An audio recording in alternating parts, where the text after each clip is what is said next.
ಇದು ಮೊದಲ ಅಧ್ಯಾಯ ಜನನ ಮತ್ತು ಮನೆತನ ಎಂಬುದಾಗಿ. ಗಾಂಧಿ ಮನೆತನದವರು ವ್ಯಾಪಾರಿ, ಅಂದರೆ ಗುಜರಾತಿನಲ್ಲಿ ಇರುವಂತಹ ಬನಿಯಾ ಜನಾಂಗಕ್ಕೆ ಸೇರಿದವರಾಗಿದ್ದರು. ಇವರ ಪೂರ್ವಿಕರು ಕಿರಾಣಿ ವ್ಯಾಪಾರಿಗಳೆಂದು ತಿಳಿಯುತ್ತೆ ಎಂಬುದಾಗಿ ಅವರು ಬರೀತಾರೆ. ನನ್ನ ಅಜ್ಜನಿಂದ ಮುಂದಿನವರು ಕಾಥೇವಾಡ್ ರಾಜ್ಯಗಳಲ್ಲಿ ಪ್ರಧಾನಮಂತ್ರಿಗಳಾಗಿದ್ದರು ಎಂಬುದಾಗಿ ಬರೀತಾರೆ. ಉತ್ತಮ್ ಚಂದ್ ಗಾಂಧಿ ಅಥವಾ ಓತಾ ಗಾಂಧಿ ನನ್ನ ಅಜ್ಜನಾಗಿದ್ದು ಅವರು ತುಂಬ ತತ್ವನಿಷ್ಠರಾಗಿದ್ದರು. ಅವರು ಪೋರ್ಬಂದರ್ನಲ್ಲಿ ದಿವಾನರಾಗಿದ್ದರು. ಅವರು ರಾಜ್ಯವನ್ನು ಬಿಟ್ಟು ಹೋಗಬೇಕಾದಂತಹ ಸಂದರ್ಭ ಬಂತು. ಜೂನಾಗಢದಲ್ಲಿ ಆಶ್ರಯವನ್ನು ಪಡೆದುಕೊಳ್ತಾರೆ. ಜೂನಾಗಢದಲ್ಲಿ ತನ್ನ ಎಡಗೈಯಿಂದ ಅಲ್ಲಿಯ ನವಾಬನಿಗೆ ಅವರು ಸಲ್ಯೂಟ್ ಮಾಡ್ತಾರೆ. ಯಾರೋ ಇದನ್ನು ಗಮನಿಸಿ ಕೇಳ್ತಾರೆ, ಯಾಕೆ ಹೀಗೆ ಮಾಡಿದೆ ಎಡಗೈಯಿಂದ ಅಂತ ಹೇಳಿದಾಗ ಅವರು ಹೇಳ್ತಾರೆ, ಬಲಗೈಯನ್ನು ಈಗಾಗಲೇ ನಾನು ಪೋರ್ಬಂದರಿಗೆ ಒತ್ತ ಇಟ್ಟಿದ್ದೇನೆ ಎಂಬುದಾಗಿ ಹೇಳ್ತಾರೆ. ಓತಾ ಗಾಂಧಿ ಅಂದರೆ ಉತ್ತಮ್ ಚಂದ್ ಗಾಂಧಿಯವರಿಗೆ ಮೊದಲ ಹೆಂಡತಿ ತೀರಿ ಹೋಗಿದ್ದರಿಂದ ಓತಾ ಗಾಂಧಿಯವರು ಎರಡನೇ ಮದುವೆ ಆಗ್ತಾರೆ. ಮೊದಲ ಹೆಂಡತಿಯಿಂದ 6 ಗಂಡು ಮಕ್ಕಳು ಹಾಗೂ ಎರಡನೇ ಹೆಂಡತಿಯಿಂದ 2 ಮಕ್ಕಳನ್ನು ಪಡೆದಿರ್ತಾರೆ. ಓತಾ ಗಾಂಧಿಯ ಈ ಮಕ್ಕಳು ಒಬ್ಬಳೇ ತಾಯಿಯ ಮಕ್ಕಳಲ್ಲ ಎಂದು ನನ್ನ ಬಾಲ್ಯದಲ್ಲಿ ನನಗೆ ಅರಿವಿಗೆ ಬಂದಿರಲಿಲ್ಲ. ಈ 6 ಸಹೋದರರಲ್ಲಿ 5ನೆಯವರು ಕರಮ್ಚಂದ್ ಗಾಂಧಿ, 6ನೆಯವರು ತುಳಸಿದಾಸ್ ಗಾಂಧಿ.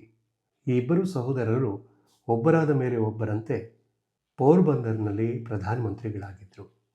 ಕಬಾ ಗಾಂಧಿ ಅಂದರೆ ನನ್ನ ತಂದೆ ರಾಜಸ್ಥಾನಿಕ್ ನ್ಯಾಯಾಲಯದ ಸದಸ್ಯರಾಗಿದ್ದರು. ಆ ನ್ಯಾಯಾಲಯ ಈಗ ನಿಂತು ಹೋಗಿದೆ.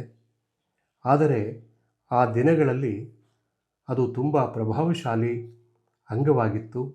ಮುಖ್ಯಸ್ಥರು ಮತ್ತು ಅವರ ಸಹ ಕುಲಬಾಂಧವರ ನಡುವೆ ವ್ಯಾಜ್ಯಗಳನ್ನು ಅದು ಪರಿಹರಿಸ್ತಾ ಇತ್ತು. ನನ್ನ ತಂದೆ ಸ್ವಲ್ಪ ಕಾಲ ರಾಜ್ಕೋಟ್ನಲ್ಲಿ, ಆನಂತರ ವಾಂಕನೇರ್ನಲ್ಲಿ ಪ್ರಧಾನಮಂತ್ರಿಯಾಗಿ ಕಾರ್ಯವನ್ನು ನಿರ್ವಹಿಸಿದರು. ಕಬಾ ಗಾಂಧಿಯವರು ಒಬ್ಬರಾದ ಮೇಲೆ ಒಬ್ಬರಂತೆ 4 ಮದುವೆ ಆದರು. ಅವರಿಗೆ ಮೊದಲ ಮತ್ತು 2ನೇ ಹೆಂಡತಿಯಿಂದ 2 ಹೆಣ್ಣು ಮಕ್ಕಳು, ಅವರ ಕೊನೆಯ ಪತ್ನಿಯಿಂದ ಅಂದರೆ ಪುತಲಿಬಾಯಿಯಿಂದ 1 ಹೆಣ್ಣು ಮಗಳು, 3 ಗಂಡು ಮಕ್ಕಳಿದ್ದರು. ಅವರಲ್ಲಿ ನಾನು ಕಿರಿಯವನು. ನನ್ನ ತಂದೆ ಕಬಾ ಗಾಂಧಿಯವರು ಕುಟುಂಬ ಪ್ರೇಮಿಯಾಗಿದ್ದರು, ಸತ್ಯವಾದಿಯಾಗಿದ್ದರು, ಧೈರ್ಯಶಾಲಿಯಾಗಿದ್ದರು, ಉದಾರಿಯಾಗಿದ್ದರು, ಆದರೆ ಸ್ವಲ್ಪ ಮುಂಗೋಪಿಯಾಗಿದ್ದರು ಅಂತ ನನಗೆ ಅನಿಸ್ತಾ ಇತ್ತು. ಇಂದ್ರಿಯ ಸಂತೋಷಗಳಿಗೆ ಅವರು ಸ್ವಲ್ಪ ವಶರಾಗಿದ್ದರು ಎಂಬುದು ಅರಿವಿಗೆ ಬರುತ್ತೆ. ಕಾರಣ ಏನು ಅಂತ ಹೇಳಿದ್ರೆ, ಅವರು 40ನೇ ವಯಸ್ಸಿನಲ್ಲಿ 4ನೇ ಮದುವೆ ಆದರು. ಆದರೂ ಅವರು ಭ್ರಷ್ಟಾಚಾರಿಯಾಗಿರಲಿಲ್ಲ. ಕಟ್ಟುನಿಟ್ಟಿನಿಂದ ನಿಷ್ಪಕ್ಷಪಾತವಾಗಿ ವರ್ತಿಸ್ತಾ ಇದ್ದರು. ಈ ಎಲ್ಲ ಕಾರಣದಿಂದ ಕುಟುಂಬದ ಒಳಗೆ ಮತ್ತು ಹೊರಗೆ ಅವರಿಗೆ ಅಪಾರವಾದ ಗೌರವವಿತ್ತು. ನನ್ನ ತಂದೆ ಅಷ್ಟಾಗಿ ಐಶ್ವರ್ಯವನ್ನು ಸಂಪಾದಿಸಲಿಲ್ಲ, ನಮಗೆ ಬಿಟ್ಟು ಹೋಗಿಲ್ಲ. ಹಾಗೆ ನನ್ನ ತಂದೆ ಅಷ್ಟಾಗಿ ಶಿಕ್ಷಿತರಾಗಿರಲಿಲ್ಲ. ಆದರೆ ಅವರಿಗೆ ಅಪಾರವಾದ ಅನುಭವದ ಸಂಪತ್ತಿತ್ತು. ಹೆಚ್ಚು ಅಂದರೆ ಅವರು 5ನೇ ತರಗತಿಯ ತನಕ ಗುಜರಾತಿಯಲ್ಲಿ ಓದಿದ್ರು ಎಂಬುದಾಗಿ ನಾನು ಹೇಳಬಲ್ಲೆ. ಇತಿಹಾಸ ಮತ್ತು ಭೂಗೋಳದ ಬಗ್ಗೆ ಅವರಿಗೆ ಹೆಚ್ಚಿನ ತಿಳುವಳಿಕೆ ಇರಲಿಲ್ಲ. ಆದರೆ ವ್ಯಾವಹಾರಿಕ ವಿಚಾರಗಳಲ್ಲಿ ಅವರಿಗೆ ಅಪಾರವಾದ ಅನುಭವವಿತ್ತು ಮತ್ತು ಜಟಿಲ ಪ್ರಶ್ನೆಗಳಿಗೆ ಪರಿಹಾರವನ್ನು ಕಂಡುಕೊಳ್ಳುವ ಸಾಮರ್ಥ್ಯ ಕರಮ್ಚಂದ್ ಗಾಂಧಿಯವರಲ್ಲಿ ಇತ್ತು. ಎಲ್ಲ ಹಿಂದೂಗಳಿಗೆ ಇರುವಂತೆ ಇವರಿಗೂ ಸಹ ಧಾರ್ಮಿಕ ಪ್ರಜ್ಞೆ ಇತ್ತು. ಶ್ಲೋಕಗಳನ್ನು ಆಗಿಂದಾಗೆ ಹೇಳ್ತಾ ಇದ್ದರು. ನನ್ನ ತಾಯಿಯ ಬಗ್ಗೆ ಹೇಳಬೇಕು ಅಂದರೆ ಆಕೆಗೆ ಗಾಢವಾದ ಧಾರ್ಮಿಕ ಭಾವನೆ ಇತ್ತು. ಪ್ರತಿದಿನವೂ ಪ್ರಾರ್ಥನೆಯನ್ನು ಸಲ್ಲಿಸದೆ ಆಕೆ ಊಟ ಮಾಡ್ತಾ ಇರಲಿಲ್ಲ. ನನ್ನ ನೆನಪಿನಲ್ಲಿ ಇರೋದು ಏನು ಅಂತ ಹೇಳಿದ್ರೆ, ಆಕೆ ಯಾವತ್ತೂ ಕೂಡ ಚಾತುರ್ಮಾಸವನ್ನು ಬಿಟ್ಟದ್ದು ನನಗೆ ನೆನಪೇ ಇಲ್ಲ.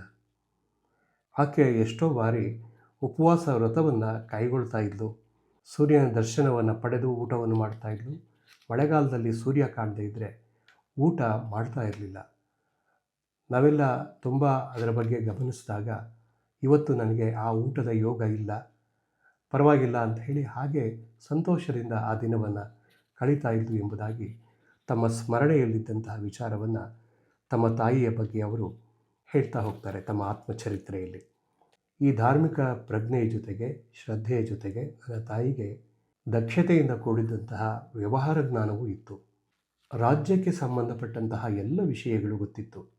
ರಾಜಸ್ಥಾನದ ಮಹಿಳೆಯರು ಆಕೆಯ ದಕ್ಷತೆಯನ್ನು ತುಂಬ ಮೆಚ್ಚಿಕೊಂಡಿದ್ದರು.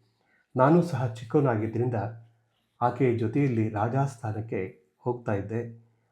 ಅವರ ನಡುವೆ ನಡೆಯುತ್ತಿದ್ದಂತಹ ಸ್ವಾರಸ್ಯಕರವಾದ ಚರ್ಚೆಯನ್ನು ನಾನು ಗಮನಿಸ್ತಾ ಇದ್ದೆ.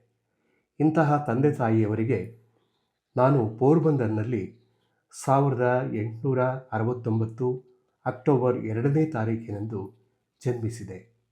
ಪ್ರಾಥಮಿಕ ವಿದ್ಯಾಭ್ಯಾಸ ಪೋರ್ಬಂದರ್ನಲ್ಲಿ. ಆ ದಿನಗಳಲ್ಲಿ ನಾನು ಹೆಚ್ಚಾಗಿ ಏನೂ ಕಲಿಯಲಿಲ್ಲ ಎಂಬುದಾಗಿ ಹೇಳಬಲ್ಲೆ. ಮಗ್ಗಿಯನ್ನು ಚೆನ್ನಾಗಿ ಕಲಿತ್ಕೊಂಡಿದ್ದೆ. ನನ್ನ ಬುದ್ಧಿಶಕ್ತಿ ನಿಷ್ಕ್ರಿಯವಾಗಿತ್ತು, ಹಾಗೆ ನನ್ನ ಸ್ಮರಣಾಶಕ್ತಿ ನುರಿತಿಲ್ಲವಾಗಿತ್ತು ಎಂಬುದಾಗಿ ಈ ಒಂದು ಅಧ್ಯಾಯದಲ್ಲಿ ಬರೀತಾರೆ. ಇನ್ನು 2ನೇ ಅಧ್ಯಾಯ ಬಾಲ್ಯ. ಆ ವಿಚಾರವನ್ನು ಮುಂದಿನ ವಿಡಿಯೋದಲ್ಲಿ ಮಾತಾಡೋಣ. ಧನ್ಯವಾದ.